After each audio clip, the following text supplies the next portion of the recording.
Hi, I'm Tim. Welcome to WatchBox, and thanks for logging on. If you love this watch, email me directly at tmosso@thewatchbox.com. It's in the description below this video, my email, tmosso@thewatchbox.com, for all your pricing questions. Reach out to me, Tim Mosso, at tmosso@thewatchbox.com.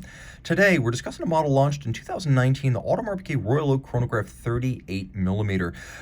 After 2012, the Royal Oak Chronograph was 41mm.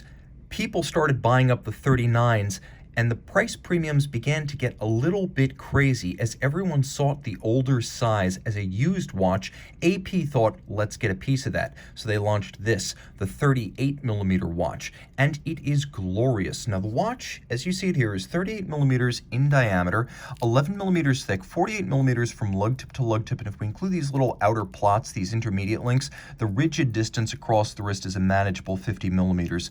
The timepiece wears well on my 16cm circumference wrist. It is a better fit by far than the 41, and you can see that it's low enough with a sloped case flank to fit underneath the dress cuff. It's not excessively broad across the wrist. I can recommend it for a wrist as small as 14cm circumference, and you can see from the top it's nowhere near overlapping the edge of my wrist. It's a good fit aesthetically and ergonomically. It's also very solid. You can feel all the gold here. Not only are all the components solid and substantial, but AP uses a solid gold case back on this watch, which adds to the mass and the class.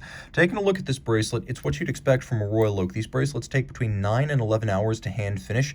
You can see everything from the perfectly aligned bevel down the shoulders of the links to the little polished faces of the intermediate links that you can only really see if you roll them through the light. The satin finish is perfectly aligned, the graining from link to link, and as you can see, it's vertically grained on the side. Removable links fixed by screws, and you can see that on both sides. We have a clasp that is quite secure. As you can see, frosting inside, media blasting, and satination. It closes sequentially, one side before the other, and then it is a twin trigger release. The components here are all solid enough that now this feels like the kind of clasp you'd find on an offshore. It's reassuring on a watch of this size, heft, and value. Now you can see the bracelets held on by screws and bars. Far more secure and certain, though a bit more expensive to make than a spring bar setup. I prefer it on a watch like this. As with all Royal Oak chronographs, standard Royal Oak chronographs since 2017, it has the appearance of screw-down pushers, but they are not screw-downs. They're shouldered, braced against shearing, but you can activate them without having to screw the crown up or down. It does have a screw-down primary crown. It's 50 meters water resistant, and the combination of a screw-down crown and 50-meter rating means this is surface swimmable. We have a great deal of handsome finishing by hand on the case and the bezel as well, and as with every Royal Oak since Gerald Genta's first back in 1972, it's a combination of creases and curves with a very shallow and minimally expressed contrasting bezel gasket. The bezel, a rounded off octagon inspired by a vintage diving helmet. Octagonal on the outside, round on the inside, with hexagonal white gold bolts inset and slightly recessed. The dial, a glorious combination of silver and gold, rose gold. You can see that it is the Grande Tapisserie. It is the large hobnail, not the mega of the offshore or the petite of the jumbo, but it is still cut on a pantograph. The petite and the grand are cut on a pantograph lathe made the old-fashioned way, and since 2012, AP has done this pantograph dial cutting in-house.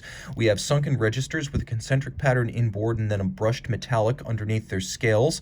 You can see the indices, the logo, as well as the hands, 18-karat rose gold to resist oxidation and tarnish, and a nice progressive stepped aperture cutting down to the date disc. The watch has a quick set for the date, though not hacking seconds. Underneath the case back, which again is solid, we have an AP caliber 2385, which is a Frederic Piguet 1185. It is a high horology, ultra-thin, integrated automatic chronograph caliber, so unidirectional automatic winding, 40-hour power reserve, a crisp column wheel with the smoothness of vertical clutch engagement, and if you wish, with the vertical clutch, you can leave the chronograph running. It beats away at 21,600 vibrations per hour. It pivots on 37 joules. It is adjusted in a high horology and chronometer standard, 5 positions. That is what the best watches are adjusted in, 5 or even 6 positions, and it is a hand-finished movement, so the watch is hand-finished inside and out. Though it is not a manufacturer caliber, it is a gloriously thin and beautifully made one, a high horology motor for a high horology watch. Reach out to Team Mosso at thewatchbox.com for purchase and pricing details. As you can see, well loomed by night with the Royal Oak chronograph in 38mm.